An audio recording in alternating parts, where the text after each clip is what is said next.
Welcome back to another video, guys, and this one I feel like you're going to take a lot of value from, whether you're a first-time competitor thinking of doing your first bodybuilding show, or any of my other fellow competitors that are out there. You might watch this video back and laugh and say, yeah, he's right about that, he's right about that.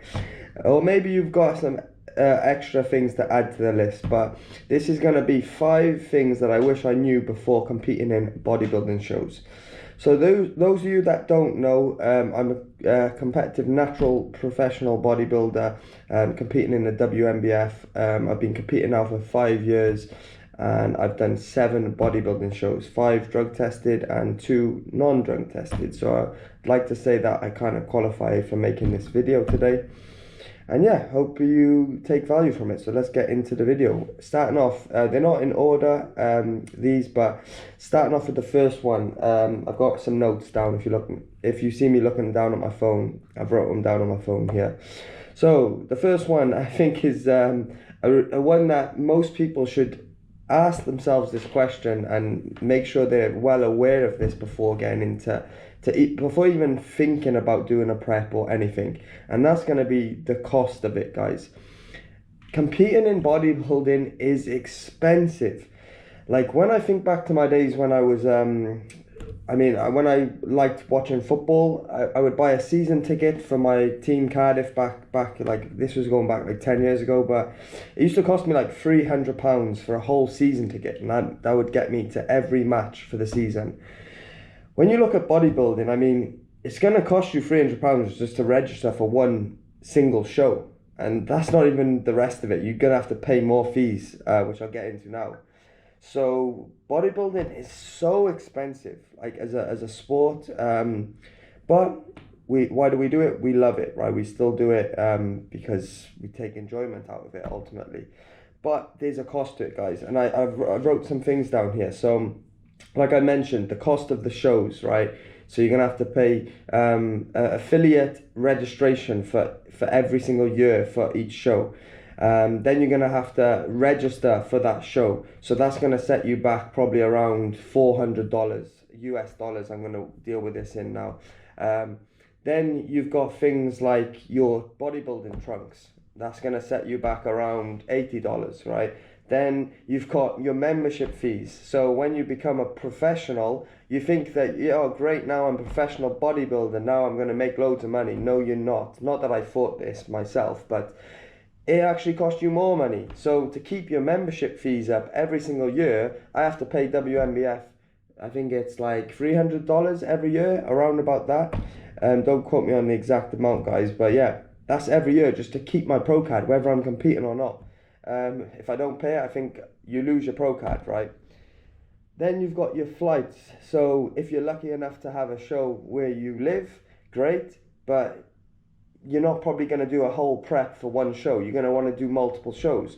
So then you've got the fees I'm talking about here times like 3 or 4 or 5, depending on how many shows you do.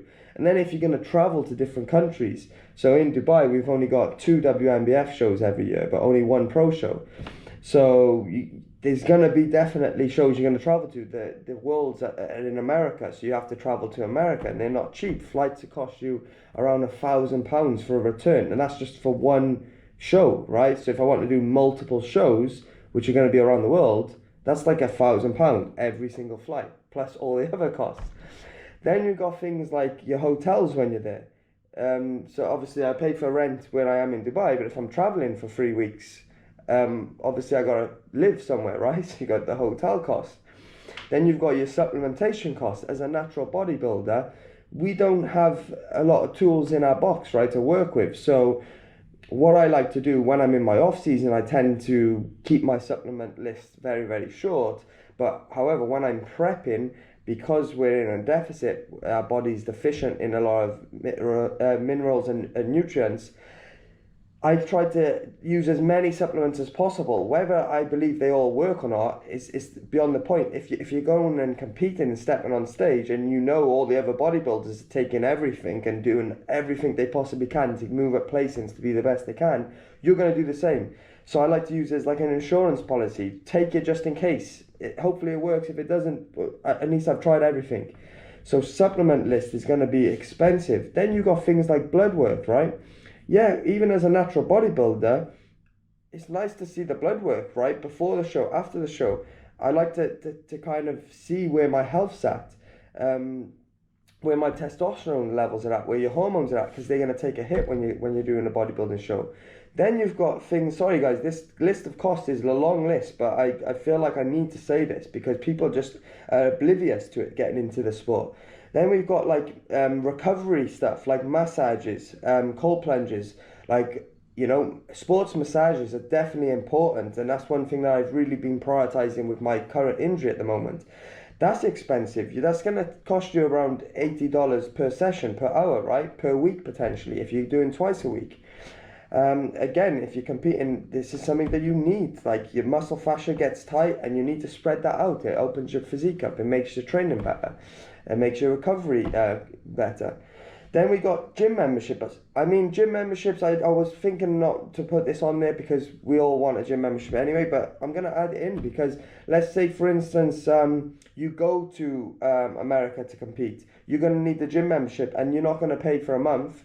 So you're going to have to pay for a week. It's probably not going to be cheap, right? You're probably only going to go to loads of different gyms when you're there to test out the equipment. So that's going to cost you day passes, you know. And then your gym membership in your home, wherever you live. Like living in Dubai, I'm lucky we've got like an application you use, like you pay $70 per month and you get to use multiple different gym locations, which is good. But let's say you want to go to a certain bodybuilding gym when you're prepping, it's going to cost more money, guys. Then you got things like coaches. So personally, I've always coached myself. I'm self-coached throughout my industry. I've got friends, bodybuilding friends that I turn to sometimes just to, well, I did in the early stages of my competitive career, not so much later on now because I found like I pretty much know what I'm doing, but I still sometimes turn to friends. What do you think about this and stuff? How am I looking, etc. when I'm on prep? But yeah, coaches. If you're going to invest in a coach, that's going to be expensive. And then we've got things like posing coaches. This is something that I did use before. I work with John Lofthouse and his friend Sammy.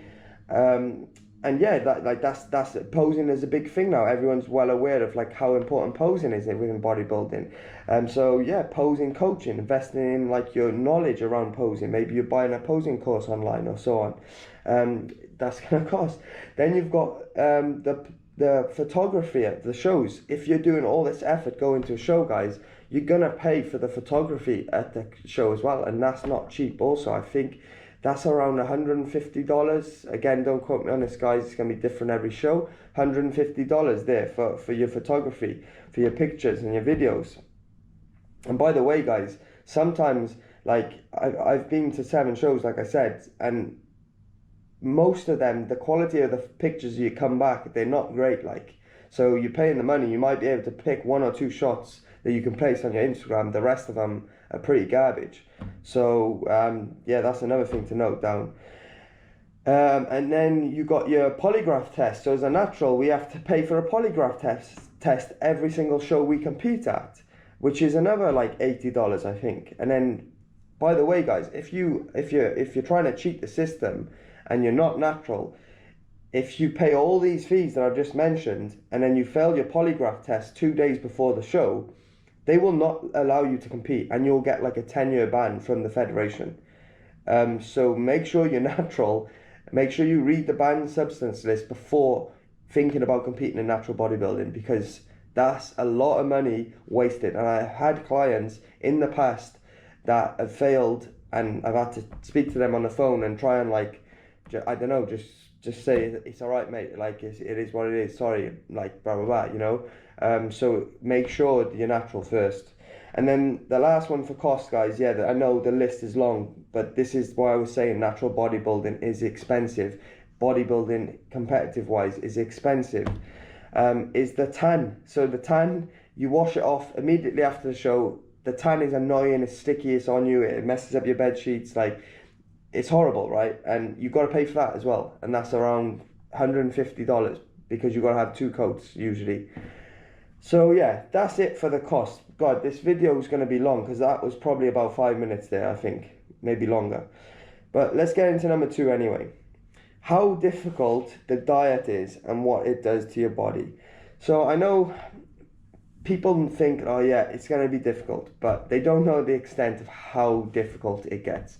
Like we're talking like 6 months plus, guys, depending on how much body fat you got to lose, of constant dieting, no sugar, no cheat meals, constantly weighing your food out, constantly waking up doing your cardio every single day, making sure your steps are hit, making sure you're training, making sure you're posing, like doing all this while in a deficit, and your body is craving food. You're thinking about food all the time. You wake up, you're thinking about food. You have a meal, you're thinking about food. As soon as the meal's done, you're still hungry. You're constantly hungry. You go into bed at night thinking about food, hungry.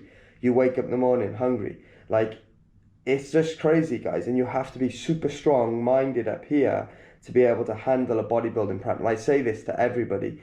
Anyone that competes in a bodybuilding, does the show, first show, last show, whatever, is such an impressive thing to do. Whatever the condition is that you turn up on stage, as long as like you're below, like, let's say 10% body fat, anything around that range is super impressive, and you should be what's the word? Should feel happy about yourself, guys, because it's very difficult. And I would say 95% of the population probably can't do what us bodybuilders do. And that's why I love doing it, because it's like you really pushing your body to the limit and suffering to the extreme. And arguably, like, there's things probably harder, suffering challenges in life, guys, but the thing about bodybuilding is like it's a small bit of suffering every single day. And it's like we have to eat food, right? We have to keep eating to survive. And it's like you're drip feeding your body just enough food to stay alive, but slowly killing it off at the same time. And it's like, and you're doing that for months on end. And eventually you get to the end, guys, and your hormones are crashed, they're in the ground, like your testosterone's dropped, your energy levels have dropped. And as close as it gets to the show, yeah, you're excited about the show, but you literally just start thinking, I don't even care. You lose emotion for stuff, guys. Like, I don't care about my girlfriend. I don't care about what my work's doing at the time. I don't care what people got to say. You don't care about your training. You're just like, I'm just done with this. Like, I just don't have the energy to even think about anything anymore. You're like a robot, basically, just turning up, ticking them boxes every day. But you're making sure that you're not quitting, right? You never quit. You make sure you turn up to everything. And when you've completed that, yes, it's rewarding come the end of it, but you've got to be aware of what you're getting yourself into, guys. And another thing to note on this topic is like, more is not always more. I've done the zero carb diets for 6 months, no cheat meals, no sugar, no nothing. And trust me, guys, the look at the end of it wasn't the best. I lost a ton of muscle. I looked tiny. Yes, I was shredded, but I was tiny. And it just wasn't an impressive look. So a sign of a great athlete, and this is why I highly recommend you invest yourself in a coach, someone that's been there and done it, is knowing when to push and when to back off and pull back, right? Because that's super important. That is what is going to present the best physique on stage and the best fullness, the best holding on to as much muscle as possible, plus being as lean and in condition as possible. And also I got to mention on this last one on this point, post-show, guys, like all this stuff I've just been mentioning, like arguably the hardest part of a prep is when the prep is over. Like when you don't have that goal to constantly chase and wake up every day. When the show is finished, that is when the real challenge starts, because your body is in the worst possible state ever that you've put it into. You look your best, but you feel the worst, physically and mentally, like, and you just want to consume as much food as possible. Your body's in survival mode, and you could quite easily mess up your progress going forward and your health and everything if you binge eat and just gain a ton of weight, and it's just not healthy, guys. But again, that's why you need a coach. Arguably, you need a coach to stay on with you post-show, because I've had clients, I've prepped for shows, and then they finish with me, they're like, Lewis, I'm good, I know what I'm doing, and then I speak to them a month later and they've gained like 30 pounds and like, oh my god, what's happened? Do I need to diet again? What do I need to do? I'm like, I tried to tell you, mate, I tried to give you advice, but you didn't listen. So now I guess you're just gonna have to do a mini cut for a little bit of time to put your body back in a responsive range, and then you can slowly start lean bulking back up from there. But anyway, that's it for that, guys. The next one is how unorganized, this is a funny one, how unorganized the shows are on the day. My God. And I also put here, it's all over very, very quickly. So get on to the first point. You've prepared, guys, like so much detail. You weigh your food out, you prepare for months on end. You have this vision in your head of what you want show day to be like and how it's going to be. You're kind of thinking about it constantly, like dreaming about it, literally. And then you turn up on show day and it's all over the place, guys. You're backstage, people are running around. You're like, when are we going out? They have no, like, you're asking the organizers, they don't know what's happening. They say it like they announce like a timeline for the day and everything's off by a couple of hours. Like, you know, you tell your family, oh, the live stream's on at this time, I'm going to be on this time. You're backstage texting them and they're waiting for like 3-4 hours and they're like, what the hell's going on? I never forget, like, when I first went to my first Worlds, WMF World, so the best, arguably the natural bodybuilding Olympia, right? And I was an amateur. It was back in LA in 2023. So obviously the time difference, my family, I was telling them I'm going to be on stage this time. Like, my girlfriend, ex-girlfriend now was watching. I was like, I'm going to be on, I think, around this time. So they're like waking up in the morning, like 3-4 a.m. I think it was their time. And I was literally trying to plan my meals out for the show day, and I was thinking, right, I might be on stage around 10 a.m, 11 a.m, so I want to make sure I get to the show early, set up, like around 8 a.m. I was like, oh, is that too late, 8 a.m? And I'm like, so I end up going at like 7 a.m, getting there super early. Guess what time I went on stage, guys? 8 p.m. at night. 8 p.m. at night, and my family were like watching the live stream. They watched the whole thing, so they know loads about bodybuilding now because they watched the entire show. Literally, we were on at the end, and yeah, I mean, my look to stage was still pretty decent, but like, yeah, I was like, wow, I was panicking. What do I eat? Like, you know, and it got to a point in the end, I just went, whatever, you know, like, I'm not stressing about this because my physique will look worse. I had a little bit of food every now and again, some coffee, you know, and I don't know, I just relaxed, which is the best thing to do, guys, in that scenario. Don't stress. You can't change it. Just try and make sure that you're close to the backstage where they go out, and just keep an eye on it, you know. Listen out for your number, listen out for when you think you're going to be on stage. Whatever time they tell you, give an hour, give or take, before or after, right? Because I've had it again in the past when they're like, you're going to be on stage in about 2 hours. And then they've called me 10 minutes later and they're like, where are you? We're going on stage now in 2 minutes. I'm like, you just told me 2 hours. Like, so be prepared for that, guys. And yeah, that's a funny one. And it's all over very quickly. There's months and months and months lead up to this moment. And honestly, guys, like, the first shows you're probably going to do, you're probably not going to be too present in the moment. It's just over like that, and it was all a blur. And one thing I would say is make sure you pay for the photography so you can get the video and the pictures so you can look back. Get like any girlfriend, family, friends in the crowd to film as much as they can, take as much content as they can, so you can kind of jog your memory and look back. I'm lucky and grateful that I've documented most of my, I think all of my bodybuilding shows on this channel. So I can look back later, years down the line, and say like, oh, and I can watch like all the videos in the lead up to the show and the show days, right? So that's super good to do as well. All right, fourth one on the list. Posing is by far the hardest part. For myself, guys, and I think most other competitors are probably going to agree with me this.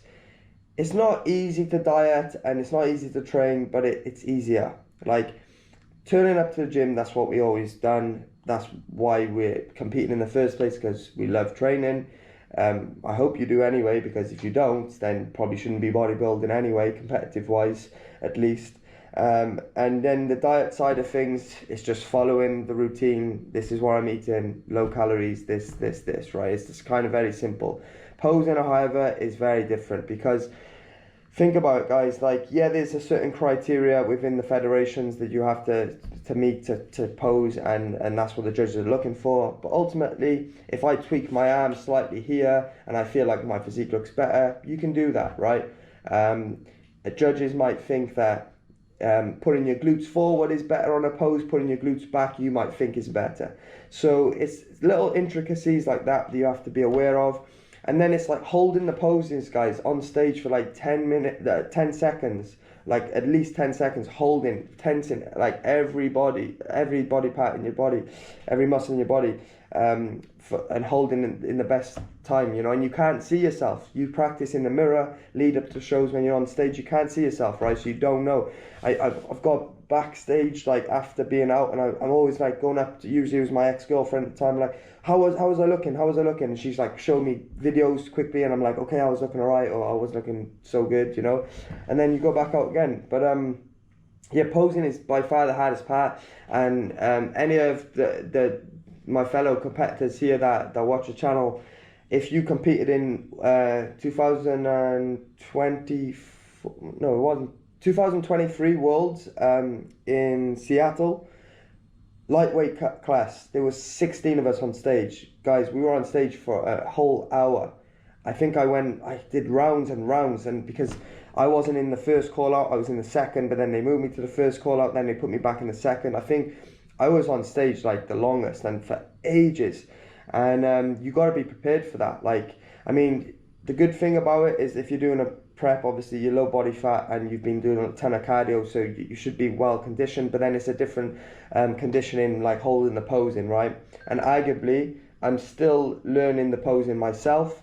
I do pose. I help clients with posing and I teach that, but I feel like same as bodybuilding, it's a constant learning journey, guys, and it's trying to just get better and better and level up. And posing is something I'm still really trying to fully figure out exactly what the best poses are for my physique and what I need to be doing.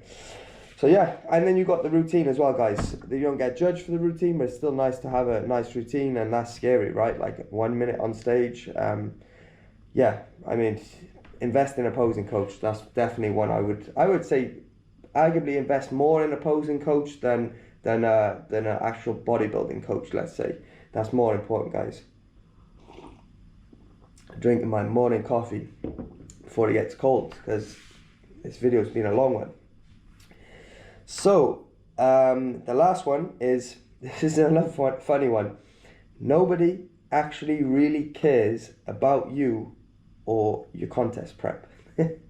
And this is a harsh truth, guys, for bodybuilders, but any bodybuilders will know what I'm talking about here.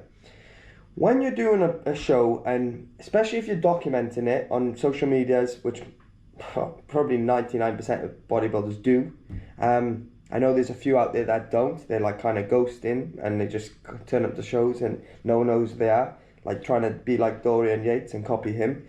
But yeah, if you're documenting it on social media, if you're filming YouTube videos, everyone, like, people, I say everyone, people, bodybuilding is such a niche, small sport when you think about it, when you like look at other industries like football and boxing and other things, right?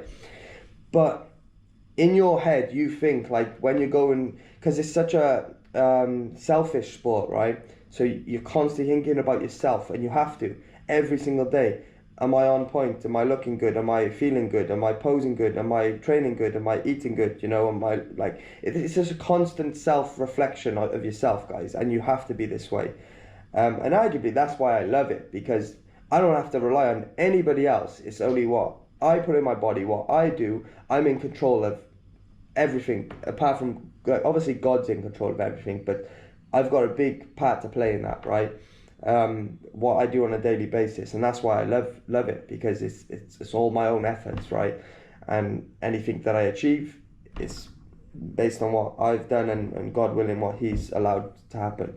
But when you're going through this, you think like the world revolves around you, and like just because people are asking you questions in the gym because they're interested by how lean you're getting, right? Which is just a normal thing to ask someone. Like when you see their veins popping through, it's like, bloody hell, what's going on to you? What's happened to you, mate? Like, you know, and like I would ask the same thing if I seen someone they had higher body fat and then they had lower body fat, someone I knew at the gym, I would also say, oh, are you competing, mate? When you're getting like, when your hormones are all over the place and you've been thinking about this prep and dieting for so long, and then towards the end stage, everyone's asking you questions. You think like you're on top of the world, you're like celebrity almost, like within your gym and stuff, and then you start getting in your head like, oh, everyone cares about my prep, they're all waiting to watch me on stage. None of them are going to watch you on stage, mate. They're not going to watch the live stream, they're not going to turn up, they don't care really. They're just making conversation, they find it a little bit interesting. And then even your family members, like I've had, like, thankfully, like I've had family like come out to the shows in Dubai, and I've had them watch my live streams at one or two events. But there's been some shows that I went to, guys, and like I sent like my mum a message, like, and my sister, like, here's the live stream, blah blah blah, and then I spoke to them afterwards, and they're like, I didn't watch it, like, and I was like, oh great, thanks, like, sort of thing. So yeah, no one really cares too much. I mean, there'll be a little bit interesting about it, but at the end of the day, we're doing this for ourselves, guys. This is like, I look back at all the shows that I've done, and I'm like, even when I think about it now, it gives me happiness. I'm like, it was crazy, it was amazing. Like going to LA when I was an amateur bodybuilder, my first Worlds, going on my own out there, just kind of like a few days before the show, like you can watch my videos back, like I was talking about this on my videos. I was going mentally crazy, and I was like, I don't think I'm good enough, I don't want to compete. And then I turn up on stage and like I get top 3 in the world, like I just miss out on a pro card, like, and present amazing package to stage. And then another story would be like my pro debut, which was 2023, when I was with my ex-girlfriend at the time, and I got food poisoning when I was out there 2 days before the show. We had like this Airbnb, and there was a guy, like a crazy American guy, that was like living in the house of the Airbnb, and we thought like we were gonna get killed, basically. We thought he was like a serial killer or something. He came in our room basically like late at night one time, and like we didn't say he could come in, it was just weird. Then my sleep was messed up because we were panicking about that. Then we moved places to a hotel, which I wasn't able to cook food, but I wasn't cooking food because I had food poisoning. Like a couple of days before the show, when I was meant to be cabbing up, I was throwing up, and I had 0 meals all day. It was just a crazy time, like, and I still managed to turn up on stage, and I got top 10 in the world in my first pro show, with like 16 amazing athletes, like, and I still made top 10. So it's just really good memories, guys, and like the things that you learn about yourself, like if you can apply what you've learned about yourself during bodybuilding shows, and like knowing that you've dieted for 6 months and not cheated on your diet a single moment, like, and not missed a single step and a single cardio minute, and you did everything you possibly could to get the best possible outcome. I mean, it just teaches things that's like invaluable. You cannot pay for that. You cannot get that in any course, any school, there's no experience in life like a bodybuilding prep, I don't believe, right? And it's so difficult, but it's also so rewarding. Not in terms of like a financial aspect, as I mentioned at the beginning. Financially wise, it's a terrible move to do. Like, don't do it. Like, my businesses don't really improve when I do bodybuilding shows. Arguably they go down because I'm probably not focusing on that side of things so much. I'm a bit better nowadays because I'm so like experienced with competing and stuff. Like, I can kind of just relax with the competition side and focus on my building of my business alongside of it. I feel like I can marry the two together, sort of thing.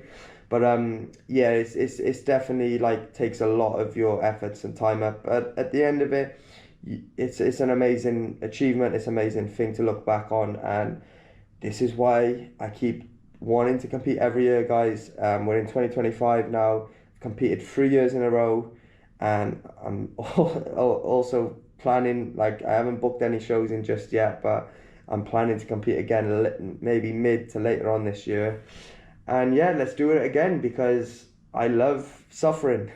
Basically, everything I said about this, guys, there's a lot of negatives here, but ultimately, like, I think, like, just experience it at least once. See if you like it. If you do, continue along this endeavor. If you don't, at least you can say you've done a bodybuilding prep. You've got like amazing pictures of you shredded glutes that no one really wants to see, but it's crazy at the same time because no one's walking around with shredded glutes. It hurts when you sit down, and I feel like it's just good to experience that at one time in your life, guys. All right, that's the end of this week's video. Hope you enjoyed it, guys. If you have, smash a like, subscribe, send it to your friends. Let's grow the channel, and I'll see you next week.